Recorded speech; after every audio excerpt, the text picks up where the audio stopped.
Bien, nos encontramos acá para dar inicio hoy al primer conversatorio del ciclo de charlas en clave de ESI y hoy vamos a trabajar el eje de integralidad. ¿Se escucha bien? Hola, perfecto. Buenísimo. Bueno, este proyecto está orientado a reflexionar y promover la implementación y difusión de la educación sexual integral y el mismo parte de la necesidad de continuar incorporando la ESI a las formaciones profesionales docentes a fin de contar con herramientas para las prácticas educativas.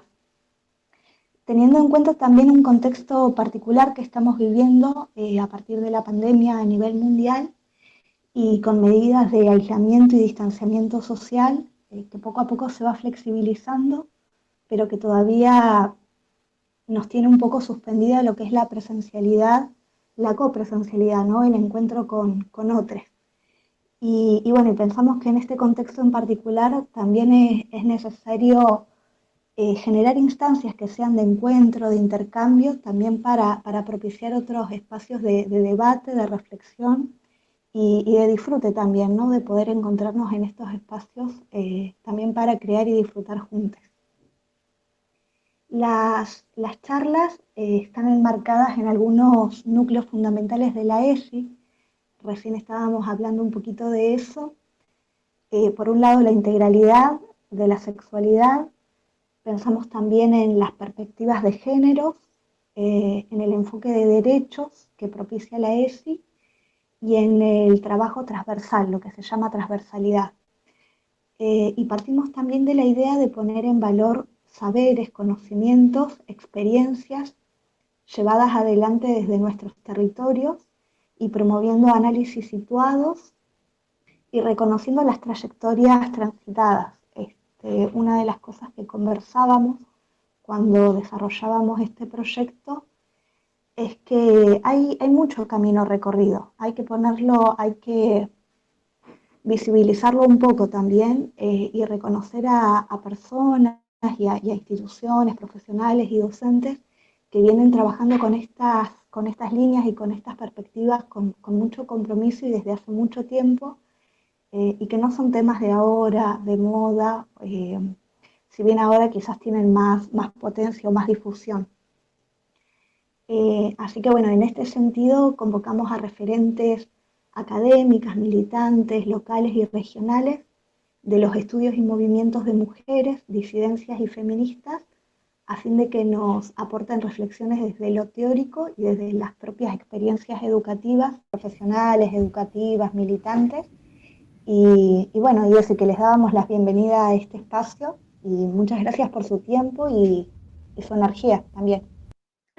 Bueno, hoy tenemos presente en este ciclo de charlas en clave de ESI a Romina Bernes, licenciada en Comunicación Social y especialista en Comunicación y Género, docente e investigadora de la UMPA, integrante del equipo de ESI de Santa Cruz y presidenta del Consejo Municipal de las Mujeres de Río Gallegos. También está Silvia Alejandra Pugni, trabajadora del equipo de Educación Sexual Integral de Santa Cruz, operadora y socioterapéutica, coach ontológica, integrante de Socorro Rosa Rabiosa. Mirta Balcón, presidente de la Fundación en Creación de Convivir de Comodoro Rivadavia y prosecretaria de la Asociación Cameco. Y por último, está Carlos Barriga, licenciado en Psicología de la Universidad Nacional, becario de investigación del CONICET y trabaja en el Instituto de Estudios Sociales y Políticos de la Patagonia, ISPAT, de la Facultad de Ciencias Sociales y Humanidades de la Universidad de la Patagonia. Y también es docente del nivel secundario del CUP. Bueno, hoy nos encontramos con todas estas personas, referentes, activistas y académicos de la Patagonia. Vamos por orden de presentación. Romina, bienvenida Romina. Apago mi micrófono. Sí. Bueno, les comento que en este tiempo de cuarentena estoy conviviendo con mi hijo, así que está la tele prendida, porque hay que tratar de armonizar esa tarea del trabajo con la maternidad, con la militancia, con el juego, con bueno, todo, que es una convivencia integral, justamente esta palabra tan linda, ¿no? Porque es la propuesta que trae la ESI es justamente una propuesta que no viene a pensar en sumar, agregar, en cambiar de contenido, sino justamente a mirar todo esto como algo integral, ¿no? Y cambiar la perspectiva de eso que veníamos haciendo. Eh, Cuando nos invitaban al conversatorio, aprovecho y agradezco, y seguramente va a ser un placer, ya que soy la primera, escuchar luego a mis compañeros también invitados al conversatorio. Eh, nos preguntaban o nos invitaban con esta afirmación, interrogante, ¿no? de Graciela Morgade sobre si toda educación es sexual. Y bueno, lo que nos venimos trabajando con, bueno, justamente con Silvia, también presente acá, estamos siendo tutoras de la diplomatura de educación sexual integral, así que venimos formándonos a la par que venimos acompañando a docentes de la provincia de Santa Cruz. No hay manera de escaparle a lo sexual, ¿no? Porque como seres sexuados, sexuades, nuestra sola presencia ya estamos eh, eh, desplegando pedagógicamente una sexualidad. Entonces, por omisión o por acción, la educación es sexual. Pensaba, cuando tenemos la posibilidad de la propuesta que trae la educación sexual integral, justamente es algo que el feminismo ya lo tiene claro desde hace muchas décadas, que es lo personal, es político. Entonces la propuesta va a ser siempre despolitizar esa intimidad, despolitizar eso que llamamos sexual, ¿no? Esa palabrita que está en el medio de educación sexual integral, y que es la que tantos problemas genera por ahí a la hora de pensar en la clase de ESI, que viene algún papá, una mamá eh, negándose, ¿no? Porque la palabra sexual es justamente una palabra tabú, es una palabra de lo íntimo, que no estamos acostumbrados a charlar, pero justamente la propuesta es despolitizarla, y cuando logramos superar esa barrera, lo que aparece principalmente son dos cosas, es las desigualdades, es decir, debemos empezar a visibilizar y a comprender de qué manera se presenta la violencia en los cuerpos de la subalternidad, ¿no? Y ahí pienso en las mujeres y pienso también en el colectivo LGBTIQ+, ¿no? Todas esas identidades de la diversidad.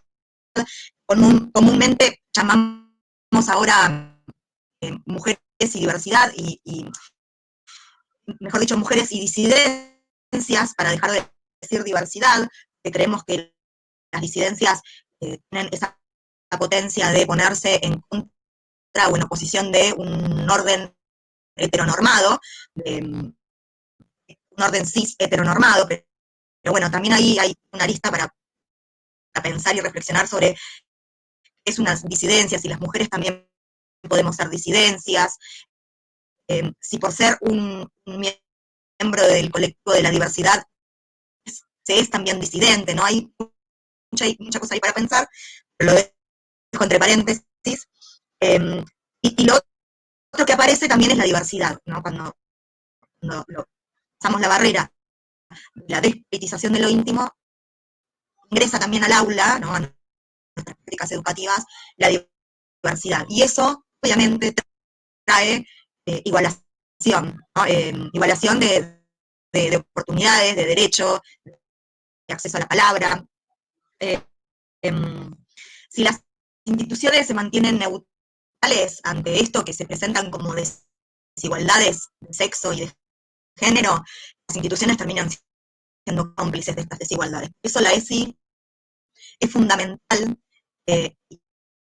Pensarla en esa integralidad es pensarla en perspectiva, como perspectiva, no como contenido, sino como perspectiva. ¿Y qué significa esto? Bueno, volver a pensar nuestros contenidos, volver a pensar el modo en que se dan esos contenidos, pensar la pregunta sobre cómo afecta particularmente a cada identidad ese contenido que se da, pensar que la ESI también no es solo el aula, sino los pasillos, el recreo, la dirección, la sala de maestres, los baños, ni hablar la clase de educación física, pensar que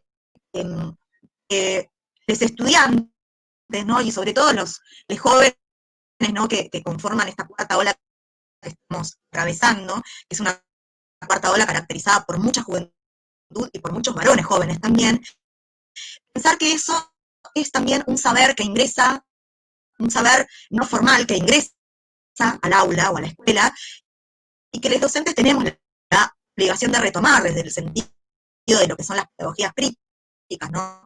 Y la educación popular, ya con Paulo Freire a la cabeza, pero probablemente muchos otros también hayan aportado a pensar más complejidad las pedagogías críticas en nuestras regiones, en nuestras escuelas, y pensar que entonces los sujetos que tenemos en el aula eh, son sujetos que traen saberes, que esos saberes están también constituidos por derechos que tienen garantizados, ¿no? Y estoy hablando particularmente de la ley de matrimonio igualitario, la ley de identidad de género, entre otras.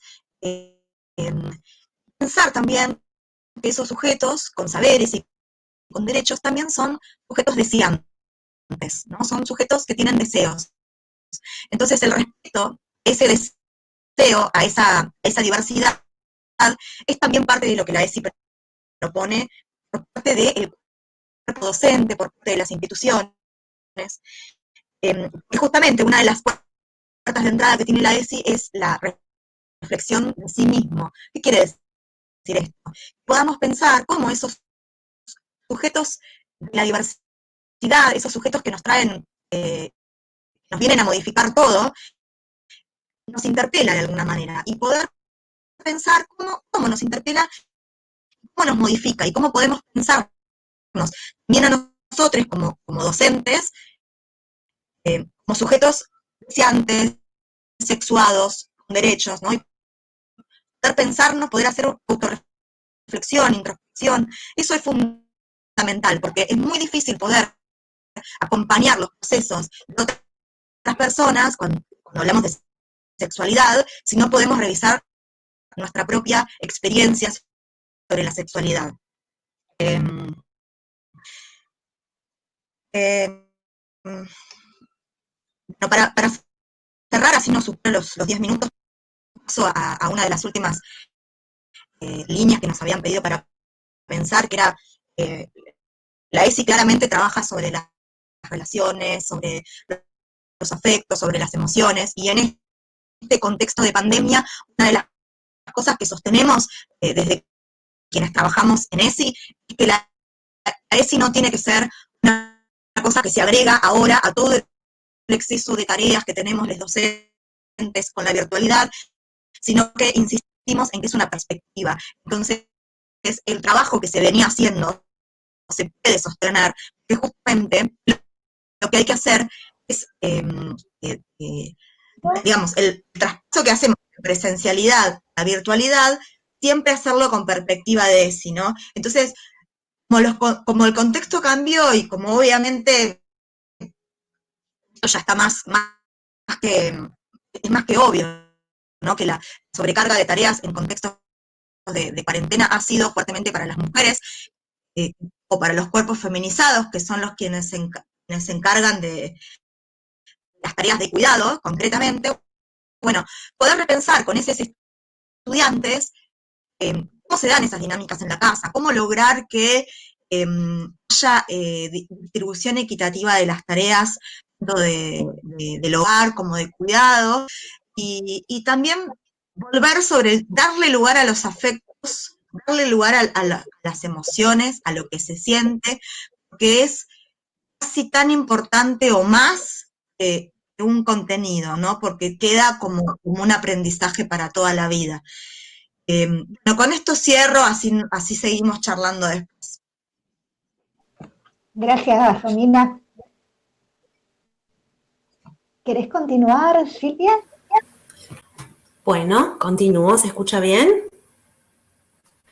Perfecto. Bueno, genial. Perfecto. Yo voy a atravesar todo lo que voy a decir desde la experiencia socorrista y desde lo que espero pueda contagiar como deseo, como persona activa en esta militancia socorrista, que ciertamente espero suceda entre la escuela y las agrupaciones, entre la escuela y la comunidad en general.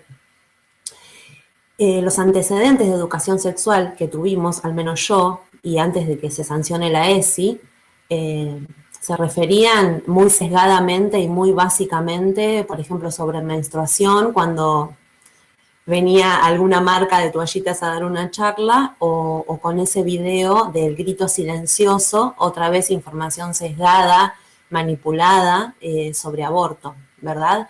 Y eso era lo que se consideraba educación sexual, ya que se tomaba la sexualidad solamente como todo lo que tenía que ver con las cuestiones biológicas o con las cuestiones de aparato, visto como aparato reproductivo de ese cuerpo sexuado, y hasta acá nada más. Eso era lo que hasta ese momento se entendía como educación sexual. Y que era también, en cierta forma, una forma de sesgar y limitar, porque esa educación le hablaba a una sola forma de ser, ¿no? A una normalidad. Y por lo tanto, como había una normalidad, quedaba afuera un montón de otras cosas que por lo tanto se leían como anormales, y eso es lo que quiere la ESI ahora, o sea, ahora, hace ya más de 10 años, de construir, ciertamente, ¿no? Y con esta premisa de Morgade de que toda educación es sexual, a pesar de que esa educación sexual sesgada, vista ahora desde los ojos de la ESI como educación sexual integral, podemos decir que no lo era, yo me permito pensar que, guarda, sí lo era, porque sí era una educación sexual, como ya sabemos, toda educación es sexual. No era integral desde la mirada integral que queremos decir ahora, pero sí trabajaba en los supuestos de la sexualidad y sí nos formateaba como seres, y sí nos condicionaba, y sí nos estereotipaba, y sí nos cargaba de mandatos, ¿no? Porque ¿a qué sujeto o sujeta le hablaba esa educación y todavía le habla a veces, ¿no? ¿A qué modelo, ¿no? ¿A qué persona cuando nos parábamos o nos paramos frente a un aula? ¿A quién creo que le estoy hablando? ¿No? Le estoy hablando a un niño o niña adolescente que está en una familia nuclear, en una familia cis, heteropatriarcal, con una base fuertemente constituida desde el amor romántico, ¿no? Bueno, todo esto es lo que vendríamos a pensar ahora, sacarlo de ese paradigma de la normalidad y empezar a pensar qué otros cuerpos pueden estar habitando la escuela, qué otros cuerpos pueden estar habitando también el cuerpo docente, ¿no? Y todo, como también dijo acá la compañera Romy, una de las puertas de entrada, la principal, interpelando mi propia sexualidad y qué me pasa a mí con los supuestos de la sexualidad. También entendiendo que la sexualidad, y ahora sí vamos a la integralidad, si consideramos a la sexualidad desde la mirada integral, no es solamente la parte que se refiere a lo biológico y a lo reproductivo, sino a lo no reproductivo, y a lo que sexualidad se refiere es un cuerpo que portamos como sexual. Somos seres sexuados, y la sexualidad se manifiesta en todo lo que somos, expresamos, sentimos, cómo nos vestimos, cómo nos movemos, cómo nos nombramos, cómo nos relacionamos. Eso está atravesado por la cultura, está atravesado por las creencias, está atravesado por la geografía. Esa es la integralidad de la sexualidad que queremos ver, que queremos visibilizar al ponernos los anteojos de la ESI y empezar a considerar que la sexualidad no es solamente ese viejo paradigma moralista y biologicista con el que fui educada, al menos yo, y con el que todavía nos seguimos chocando, ¿cierto? Entonces, cuando pensamos en la educación integral, tenemos que pensar también qué quiere decir integral dentro de también las prácticas educativas. Integral es incluir temas, incluir diversidad, interseccionalidad, cuerpos, embarazo, grooming, acoso, abuso, consumo problemático y otras leyes que son posteriores a la ESI, como la de identidad de género, que aunque no estén nombradas, también las vamos a incluir obviamente, porque es a lo que estamos apuntando con la educación sexual integral.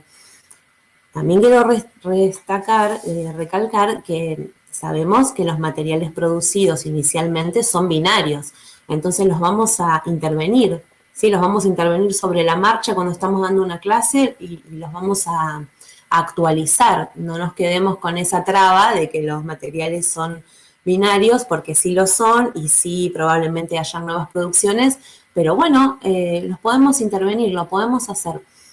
¿Y quiénes pueden? Todos, todas y todos podemos, ¿sí? No necesitamos ser expertos para poder estar dando educación sexual integral, atravesar los contenidos de mi materia con educación sexual integral, porque los conocimientos están al alcance de todas y todos.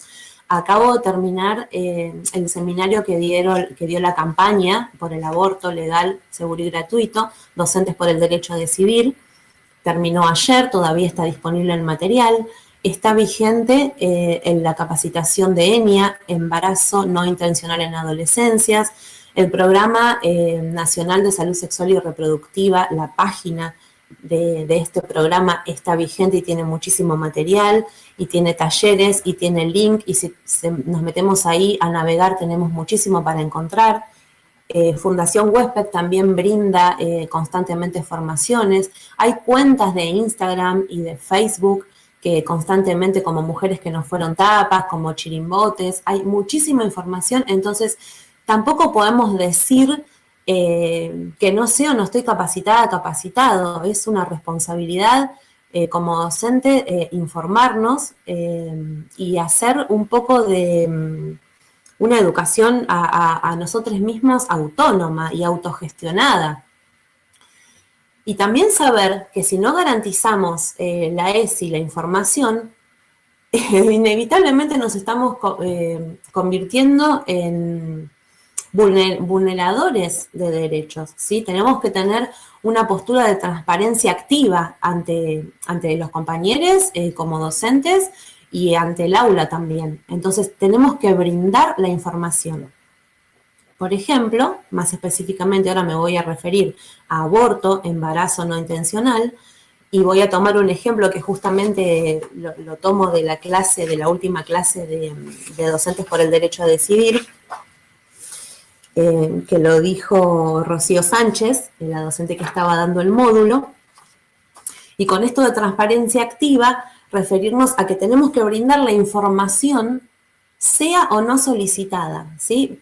Puedo programar una clase específica sobre derechos, sobre embarazo, sobre ley, sobre ILE, sobre IBE, sobre un montón de leyes vigentes en la clase de formación ética y ciudadana, en la clase de historia puedo abordar las olas del feminismo, puedo brindar la información que debe darse porque está contemplada en la ley, o también puedo tomar un acontecimiento que irrumpe en el cotidiano a través de una inquietud de un alumno, un estudiante, y de esa manera, de todas formas, voy a tener que brindar la información que me corresponde por ley como docente dar, y a la cual puedo acceder como ya dije antes. Entonces, repito que es mi objetivo, tal vez, poder contagiar estas ganas de estar transparente ante la posibilidad de poder brindar un conocimiento a los estudiantes cuando, por ejemplo, un hecho irrumpe, cuando aparece una situación de embarazo o cuando nos llega una consulta, porque, bueno, también generamos confianza con nuestros estudiantes y surge una consulta de un miedo, tuve una relación sin cuidarme, tuve una relación íntima sin protección, se rompió el preservativo o sospecho de que estoy embarazada. Entonces, ¿qué vamos a hacer como docentes?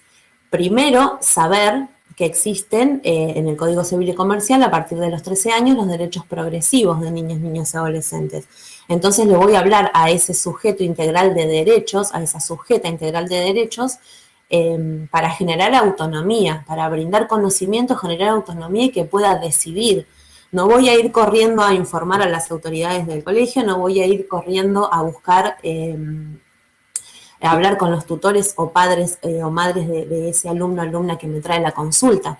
Lo más importante en ese momento es brindar información a esa persona que la está solicitando, voy a tener una escucha activa, voy a escuchar qué pasó, qué sucedió, y a partir de ahí voy a intervenir.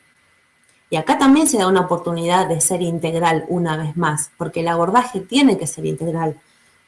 Sigo con el ejemplo de un embarazo o una relación. Puedo detectar muchas cosas allí. Puedo detectar en qué tipo de relación está, si hubo consentimiento o no, cómo fue que sucedió, si hay una desinformación sobre métodos anticonceptivos, si hubo un abuso familiar, intrafamiliar, o si tal vez por más que la persona esté en una relación, en un vínculo afectivo con un par, a veces la pareja sexual no quiere usar preservativo, no quieren usar métodos, y esto también es una forma de violencia. Entonces ahí se abre un abanico de un montón de cosas que tengo que conocer. También tengo que conocer los protocolos institucionales que a través de acuerdos institucionales en la escuela tienen que estar, toda escuela los tiene. Y por eso también es otra parte muy importante darnos el espacio dentro de la institución para hablar entre el cuerpo docente y generar esos acuerdos institucionales. Entonces, a partir de ahí voy a intervenir brindando todas las herramientas.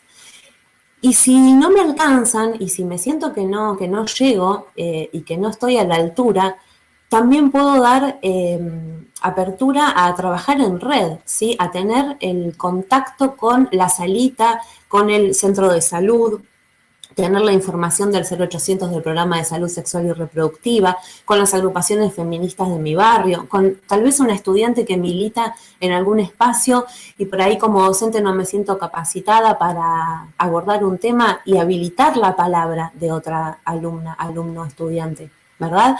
Entonces, a esto también nos referimos con integralidad, integrar saberes, salir del adultocentrismo o salir desde ese lugar que como docente tengo que tener la verdad absoluta y el conocimiento total, porque no es así y es un alivio también que así no sea. Y también cuando algo no lo sé, poder averiguarlo y poder consultarlo. Pero siguiendo con el ejemplo de un embarazo, también, como decimos, esta forma de intervención, escucha activa, escuchar qué pasó, y después poder dar respuestas, ¿no? Voy a dar respuestas a un hecho imaginario que pudo haber sucedido, sospecha de embarazo. Entonces voy a informar cuáles son los derechos que tiene ese cuerpo gestante si confirma la sospecha de embarazo. Voy a dar información, no es que porque sea docente por el derecho a decidir voy a directamente dar un teléfono para que interrumpa, ¿no? Voy a escuchar qué quiere hacer, porque tal vez quiera continuar. Y si quiero continuar, va a haber otra intervención que realizar. Va a haber que empoderar en sus derechos a poder continuar regularmente acudiendo a la institución, activar las guarderías, activar lo que pueda brindar la sala comunitaria del barrio o la institución barrial en la que esté inserta esa institución educativa en cuanto a, no sé, pañales, leche si es que lo necesita, diferentes abordajes para contener a esa madre que decide maternar. Y si no, empoderar en sus derechos, en su derecho a la ILE, que está vigente, que se está cumpliendo, que es un derecho que las socorristas acompañamos también a que se garantice. Puedo facilitar información, el teléfono de socorrismo del área en donde estoy, puedo tener esa red, como digo antes, con el sistema de salud de mi barrio, de mi comunidad, puedo habilitar, que es algo que el Plan EñA está habilitando ahora que suceda, nos brinda herramientas para que pueda haber una consejería de salud también en la institución o en el barrio. Puedo también tener el conocimiento de recomendar que si no desea continuar puede utilizar una pastilla mal llamada del día después porque funciona hasta 5 días después, y saber y explicar que tiene derecho a comprarla, que no necesita autorización de un adulto porque ya tiene sus derechos progresivos entre los 3 y los 16 años, que se la tienen que dar de forma gratuita en el centro de salud, que si ese centro de salud no tiene esa pastilla podemos llamar al 0800 y denunciar que está vulnerando un derecho por no poder brindar esa medicación que corresponde, que si tiene obra social también le corresponde desde la obra social que se la den en forma gratuita, que también si podemos aprovechar este hecho que irrumpe para hacer un abordaje más integral aún, saber que la colocación de un DIU a los 5 días después de esta relación accidental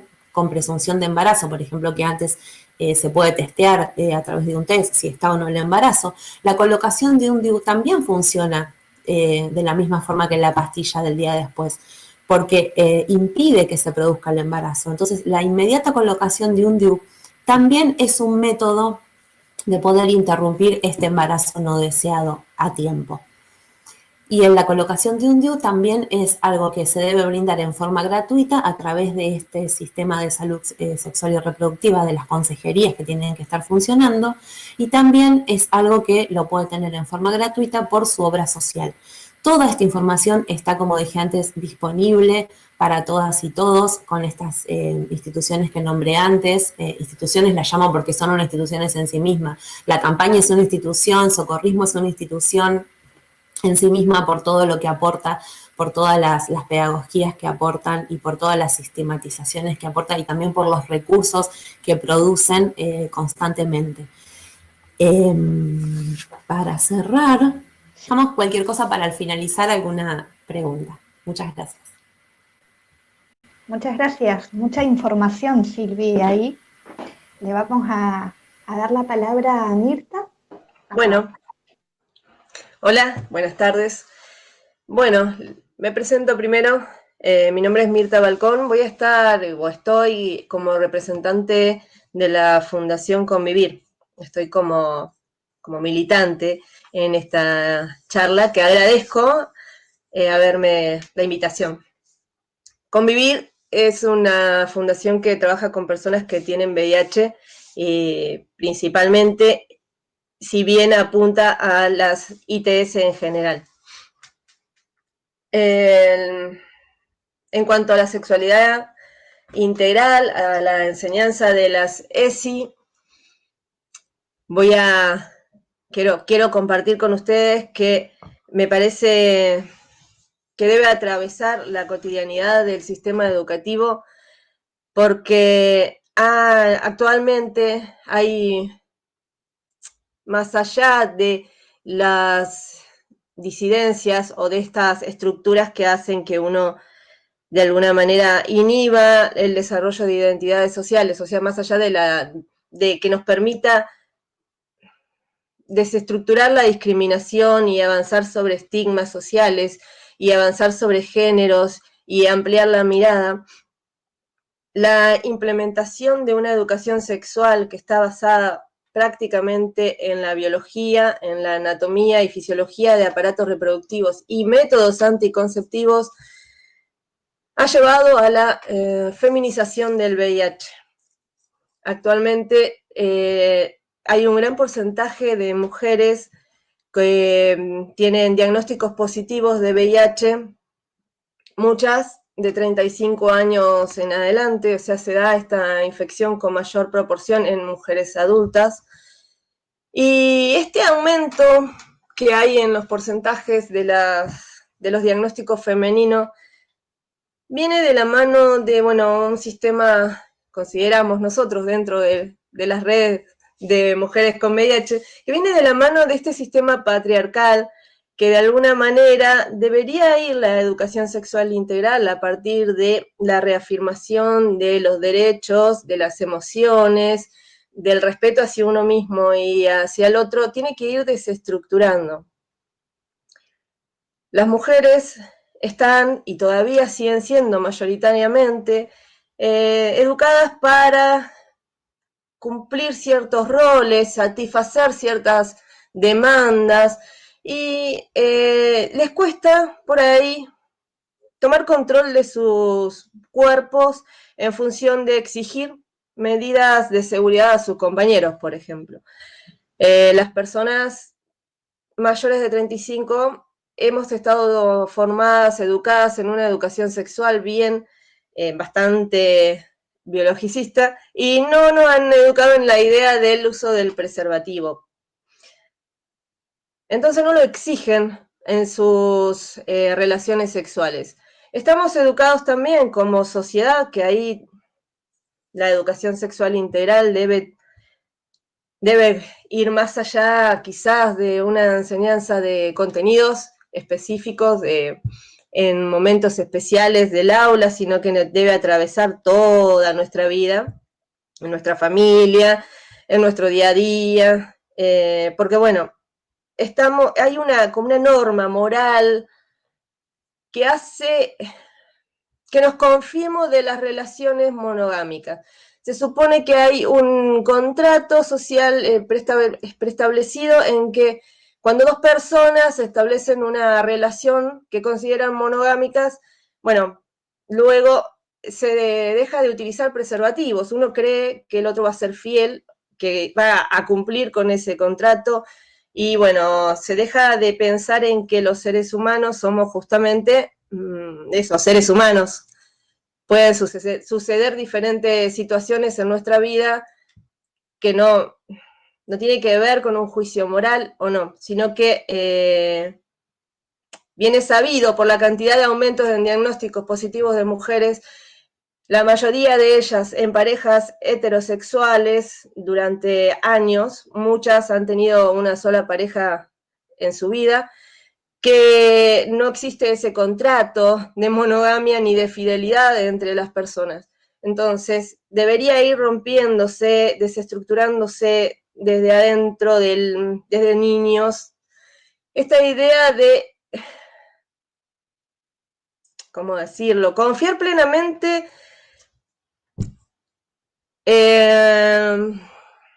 no quiero sonar cruel con esto de la confianza en el otro. No es que no esté a favor de la confianza. La confianza debe ser importante. A lo que quiero llegar es que uno debe sí o sí tomar precauciones con su cuidado de la salud, o sea, su cuidado, su calidad de vida, y utilizar, aunque sea, si no va a exigirle preservativos a su pareja monogámica, realizar test a lo largo de sus relaciones monogámicas igual. Aunque tenga 20 años de casada, debería realizarse a ambas miembros de la pareja un test.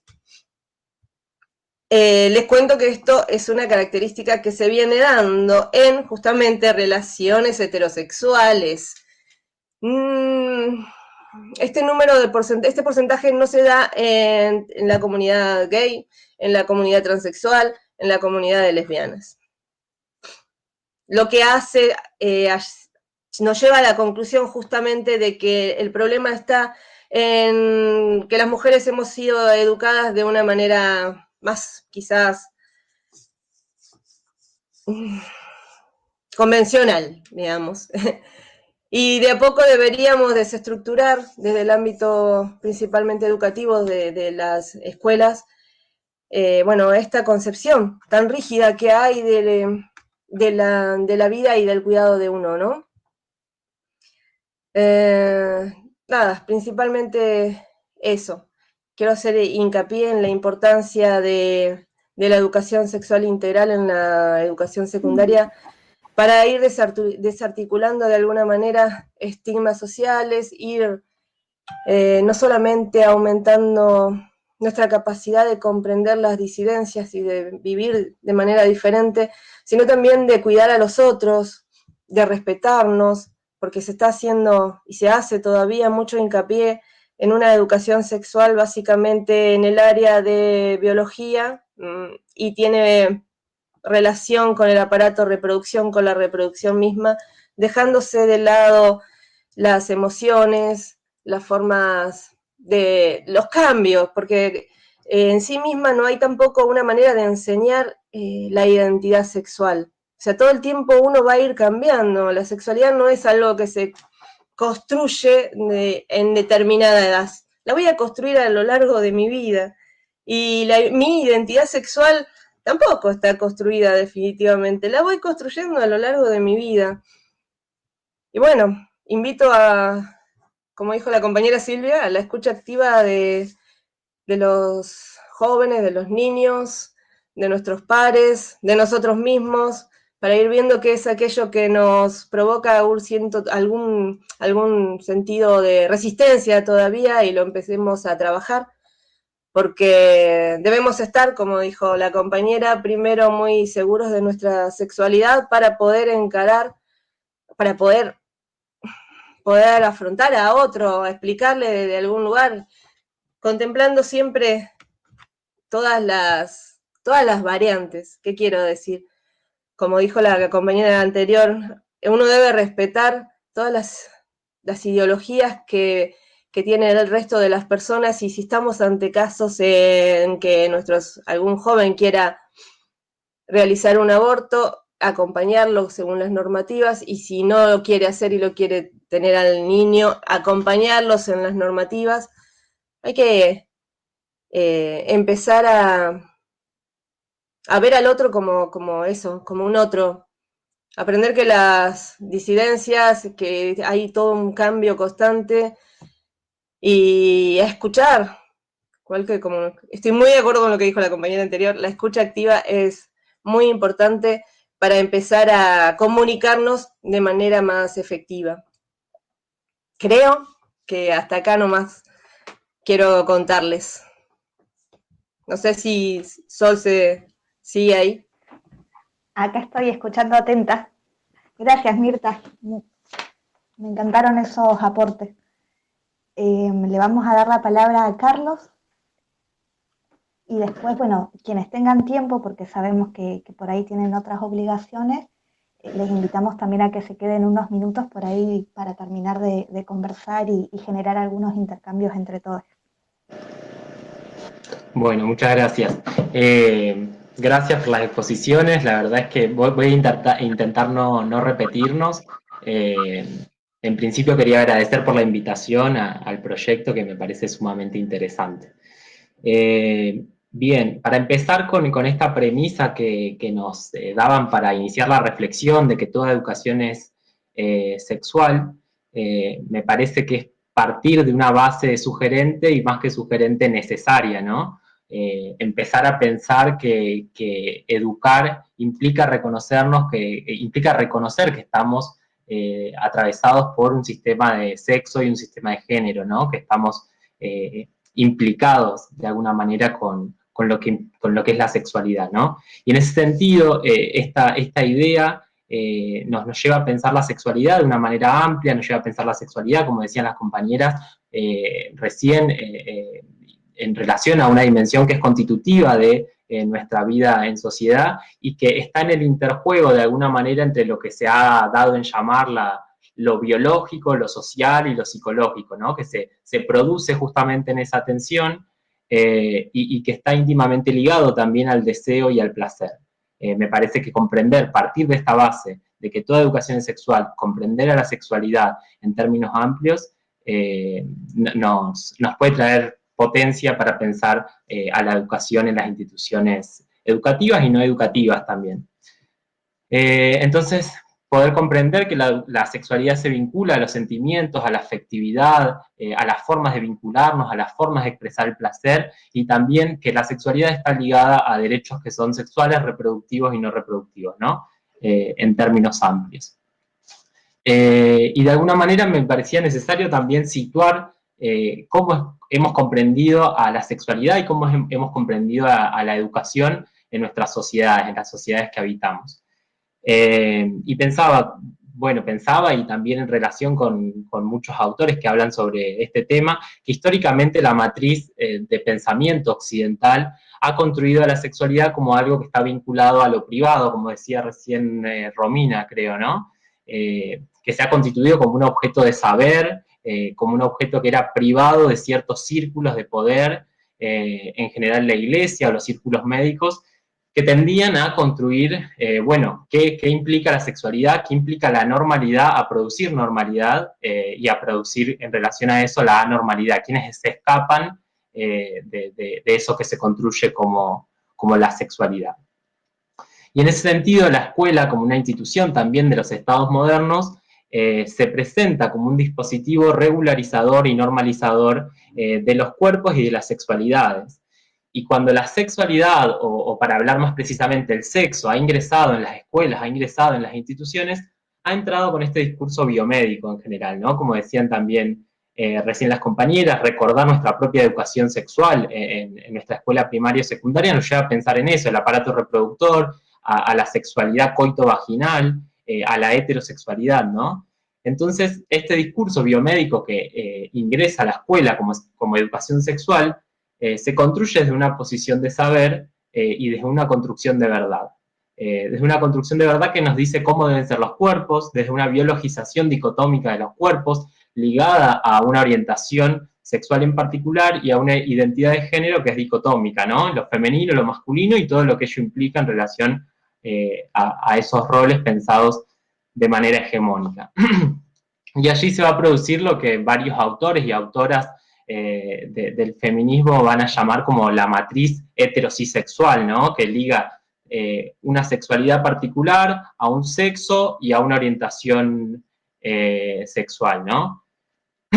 Entonces, a través de diferentes discursos y prácticas que en general son explícitos, pero muchas veces son implícitos, la escuela ha tendido a reproducir de alguna manera esta matriz sexogenérica, podríamos decir, que ha tendido a naturalizar, normalizar los cuerpos, biologizarlos e invisibilizar sus modos de producción, podríamos decir, ¿no? Porque la escuela no nos ha podido mostrar otras formas, otras modos de construir identidades que no sean los heterosis normativos, ¿no?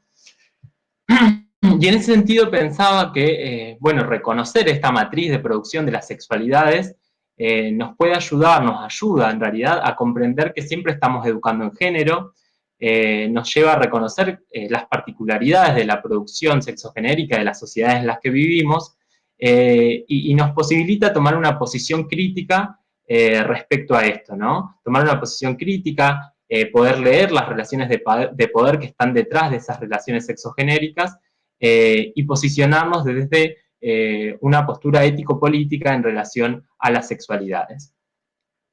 En este sentido, considero que la noción de integralidad, como decía recién Romina también, viene de alguna manera a repolitizar aquello que había sido dejado en el lugar de lo privado, ¿no? Que se había construido como lo privado o como un saber que era reservado para ciertas personas que tenían un poder particular, como la ciencia, la medicina, o en algunos casos la religión. Entonces, también había reflexionado, había pensado esto, de que de alguna manera esta repolitización de las sexualidades a la que nos remite la noción de integralidad de la ESI, nos viene a reafirmar esta premisa de los movimientos feministas, movimientos de mujeres, de que lo personal es político, ¿no? En tanto pone nuevamente sobre la arena de lo público algo que justamente se había privatizado. Entonces, de algún modo, devela que las sexualidades están producidas y son producidas en tramas de relaciones sociales y nos ayuda a pensar también que las sexualidades más que privadas se producen en el ámbito de lo singular y de las subjetividades, ¿no? Que es diferente a pensarlas como privadas. Yo no digo que mi sexualidad es mía en términos privativos, liberales, sino que mi sexualidad es mía en tanto me constituyo subjetivamente, ¿no? Entonces ahí podemos pensar que la sexualidad se produce en tensión con una trama de relaciones sociales y poder discutir o dejar de lado estas categorías de lo público y lo privado que no nos sirven para pensar justamente las sexualidades, porque las sexualidades se dan en esa tensión, ¿no? Entre las tramas sociales, las singularidades y las subjetividades. Después, respecto a otra de las preguntas que nos habían dado como sugerencias para pensar en diálogo, respecto a la existencia de perspectivas de la sexualidad moralistas o biologicistas, sobre la existencia y la vigencia de estas, bueno, claramente siguen existiendo, ¿no? En nuestra sociedad, por lo menos en las propias instituciones educativas, en las comunidades educativas, siguen existiendo miradas sobre la sexualidad que son restrictivas de la genitalidad o restrictivas de lo privativo, ¿no? Y en ese sentido pensaba, en términos reflexivos, sobre el movimiento Con mis hijos no te metas, ¿no? Que surgió hace varios años como un movimiento político en toda Latinoamérica, en varios países en realidad de Latinoamérica y en parte de Europa, en contraposición a diferentes leyes de educación sexual integral, y que allí se podía ver una clara ideología biologicista, dicotómica de la sexualidad, sexista y misógina, ¿no? Y que por detrás de esta consigna de con mis hijos no te metas, hay una concepción de lo privativo nuevamente de la sexualidad, una concepción del tutelaje sobre los niños, niñas, adolescentes y jóvenes, que justamente no piensan al sujeto de la educación como un sujeto de derecho, sino como un sujeto de propiedad privada, ¿no? Nuevamente develando que estos movimientos lo que quieren hacer es justamente volver a la sexualidad al ámbito de lo privativo, ¿no? Entonces, considero que estamos en un proceso de transformación social respecto a estas perspectivas sobre la sexualidad. Estamos en una serie de quiebres y de convivencias de diferentes paradigmas que coexisten, y estas manifestaciones justamente creo que son el síntoma de una matriz de modos de vincularse, de modos de vincularnos socialmente, que se resiste a cambiar, ¿no? Una matriz que nos ha traído mucho sufrimiento, como decían las compañeras recién, inequidades, violencias en nuestras sociedades. En relación a la segunda pregunta sobre la noción de integralidad, a mí me parece, considero que esta idea nos permite abrir la experiencia del educativo a diferentes expresiones de la sexualidad vinculadas a los sentimientos, lo afectivo, los diferentes valores que se vinculan en las relaciones humanas, están en vinculación con las relaciones humanas. Nos permite abrir la experiencia escolar a las reflexiones sobre los roles generizados, a los saberes, de nuevo, sobre los ejercicios de derechos en términos amplios, y a comprender los procesos de vinculación en el desarrollo de las sexualidades y particularmente sobre los cuidados, ¿no? También esta idea de integralidad nos remite a la necesidad de educar en sexualidades a lo largo de toda la vida educativa, por lo menos institucionalizada, y como espacio de formación que tiene que ser transversal, ¿no? También la idea de integralidad, pensaba, que requiere un compromiso de toda la comunidad educativa, por lo menos en el ámbito institucional, y en particular de los docentes. Y ahí me parece interesante pensar a los docentes, pensarnos a los docentes como garantes de derechos, ¿no? Que la ley de educación sexual integral es un derecho de los, las y les estudiantes, y que los docentes lo que tenemos que hacer es garantizar un derecho, y para eso necesitamos formación, pero más que formación necesitamos un proceso reflexivo de lo que implica la sexualidad en términos amplios, ¿no? En términos integrales.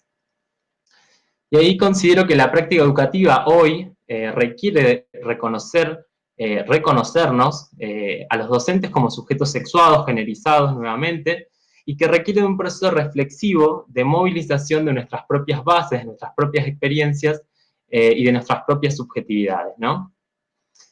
Y ahí otra de las preguntas que introducían para la reflexión estaba vinculada a, bueno, de qué manera abordamos la educación sexual en nuestras prácticas de manera integral. Para comentar una experiencia en el Colegio Universitario Patagónico, nosotros venimos trabajando en una comisión permanente de educación sexual integral que está conformada por diferentes docentes de los departamentos del colegio que son de diferentes disciplinas, a través de la cual llevamos adelante diferentes estrategias que buscan transversalizar los contenidos de la educación sexual integral, donde se desarrollan desde capacitación a docentes, jornadas para estudiantes, campañas de difusión, de sensibilización sobre la sexualidad. Para comentar una experiencia interesante sobre que se desprende de esta comisión, a principio de año, antes de la pandemia, para el Paro Internacional de Mujeres, como en el colegio no iba a haber actividad, con un compañero del equipo de orientación del colegio, decidimos realizar un taller sobre masculinidades para docentes varones y quienes se sintieran interpelados en la convocatoria, ¿no? Y ahí lo que nos proponíamos de alguna manera era comenzar a pensarnos como sujetos generizados, problematizar las masculinidades, las relaciones de poder, pensar las violencias y los mandatos de masculinidad. Y ahí surgieron cosas bien interesantes sobre cómo nos construimos como sujetos de género y cómo llevamos eso adelante en nuestras prácticas educativas, ¿no? Considero que pensarnos a nosotros mismos en diálogo productivo con otros potencia de alguna manera la efectivización de la educación sexual integral, ¿no? El efectivo cumplimiento de la ESI.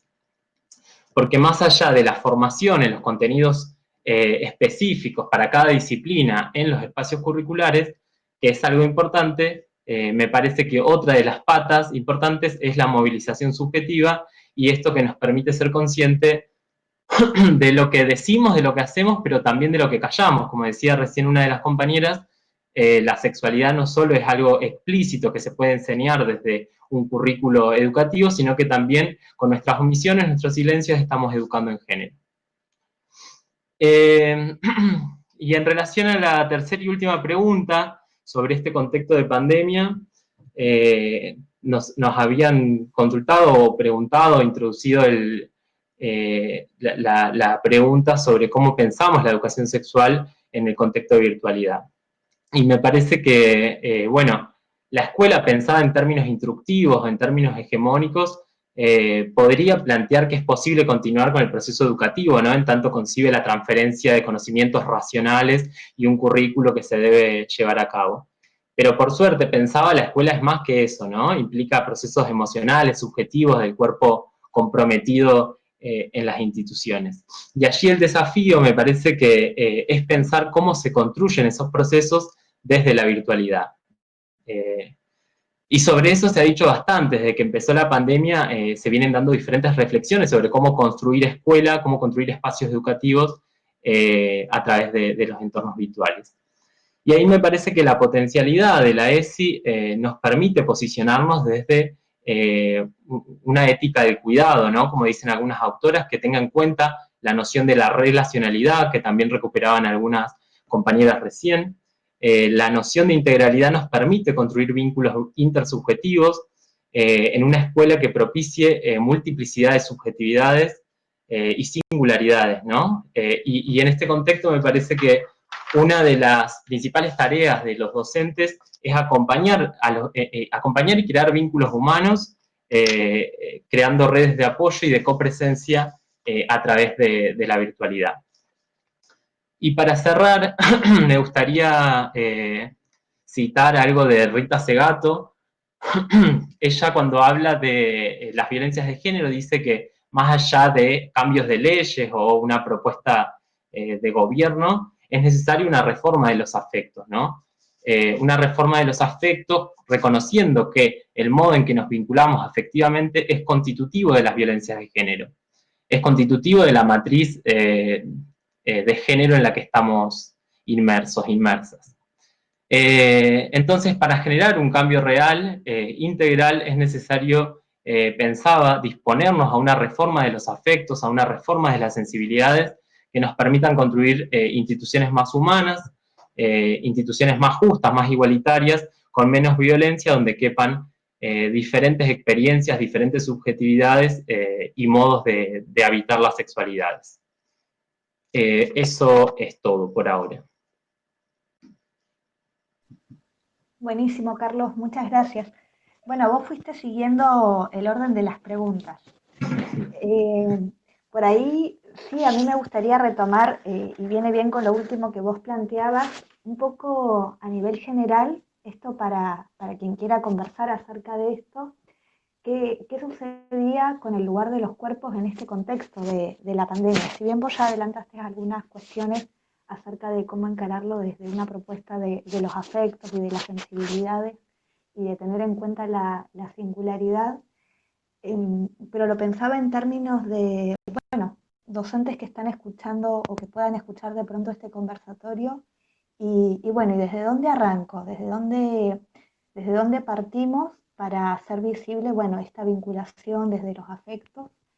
En este contexto donde, por ejemplo, sabemos que es probable que este segundo cuatrimestre o esta segunda parte del año continúe, ¿no?, con esta modalidad un poco virtual o semipresencial. Y, y bueno, y esta pregunta pensando también en esos espacios que hoy se pierden en esta virtualidad, ¿no? Digamos, entre estudiantes, ¿qué lugares de encuentro tenemos?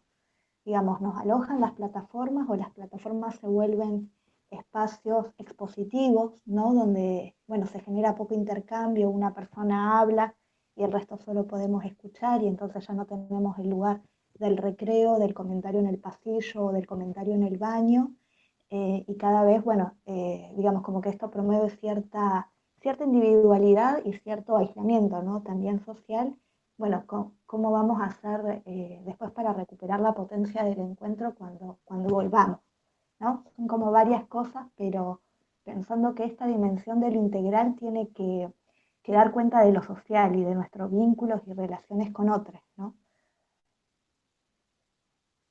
La pregunta sería si hay propuestas más prácticas para llevar a las aulas o a las instituciones.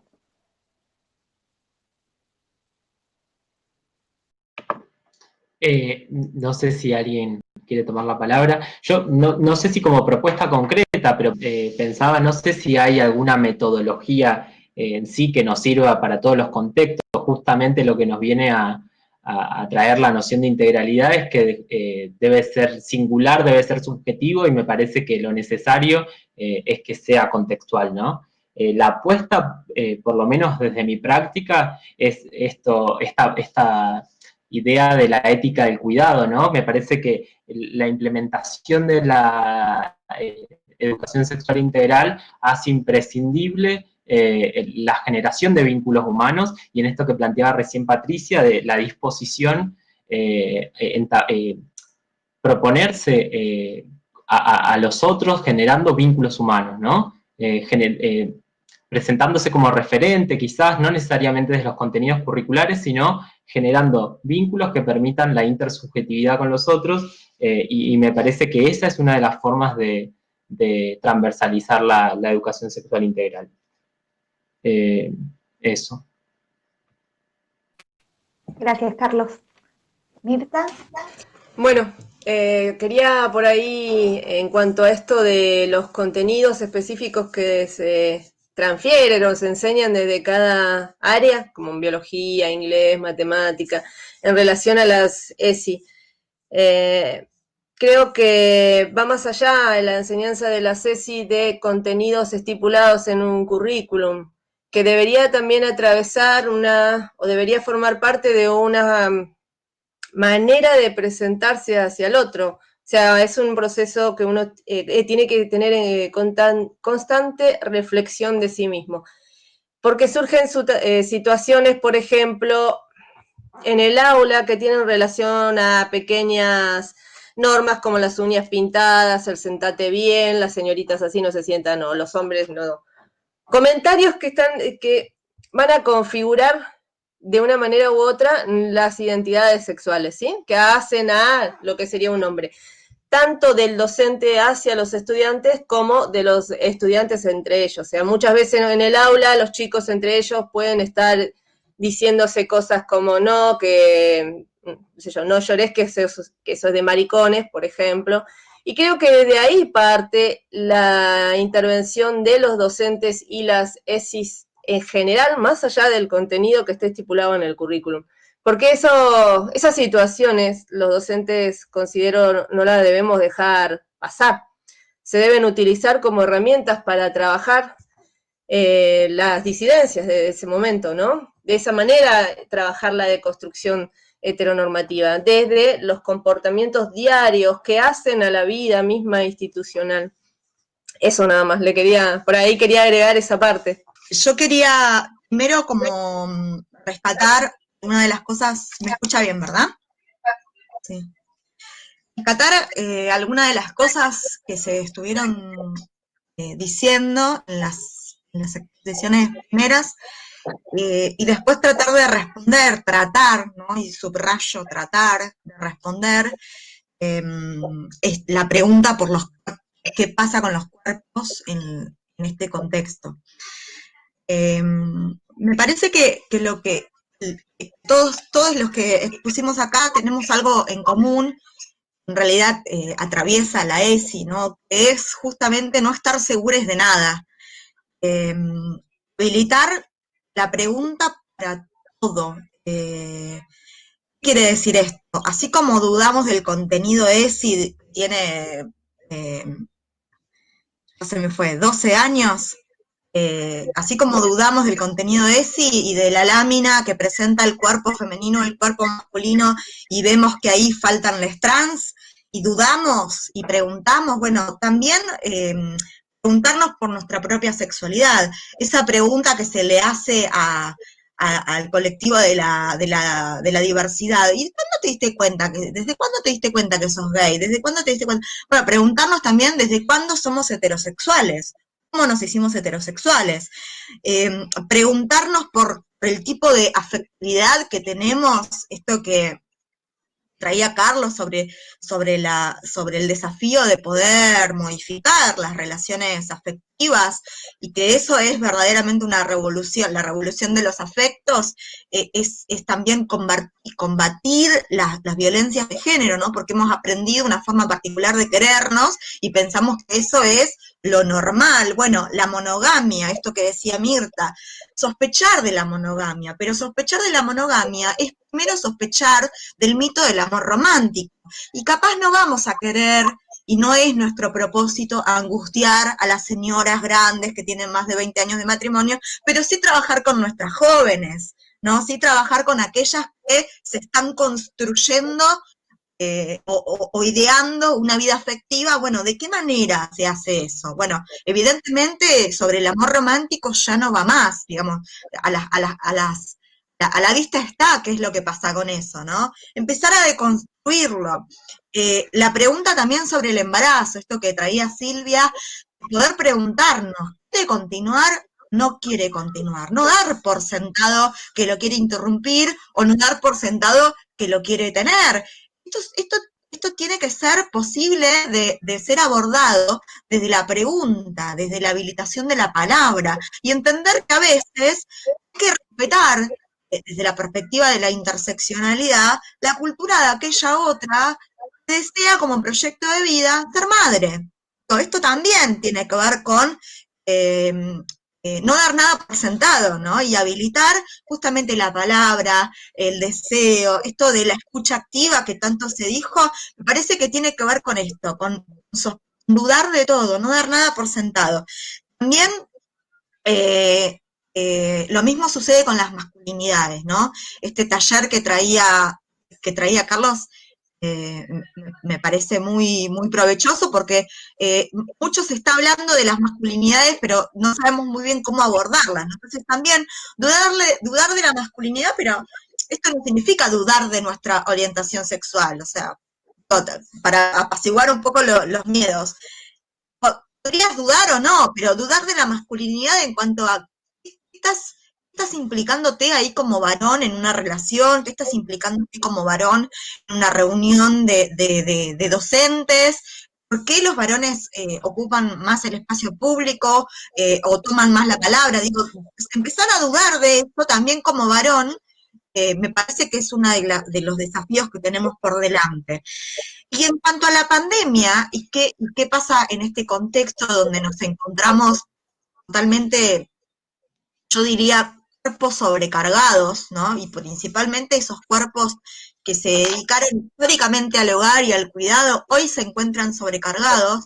Pienso que, y por sobre todo las mujeres que trabajan, que son docentes, me parece que hay que entender que parar un poco, digo, no hacer de cuenta que no pasara nada, digo, estamos viviendo una pandemia, se está enfermando gente, se está muriendo gente, gente que podemos tener, con la que podemos tener cercanía o no, pero de todas maneras, digo, sabemos que no podemos salir como antes a la calle, digo, esto de algún modo nos afecta claramente. Entonces, me parece que hacer de cuenta que no pasa nada y seguir dando clases ahora virtual no está funcionando. Me parece que lo que hay que hacer es bajar un cambio, pensar qué es lo que nos pasa, habilitar la palabra para que se hable de los afectos, para que se hable de lo que se siente.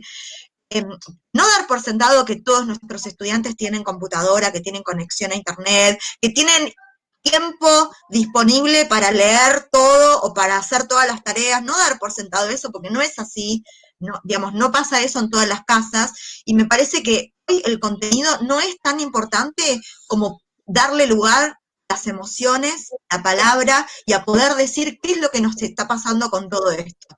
Ya habrá tiempo para recuperar contenido cuando las cosas empiecen a normalizarse, ¿no? Entre comillas. Y bueno, después la pregunta que circula, ¿no? Es a qué normalidad queremos volver. Me parece que esto es súper interesante para seguir pensándolo. Gracias, Romina. Vamos a ir cerrando. Patri había pedido la palabra.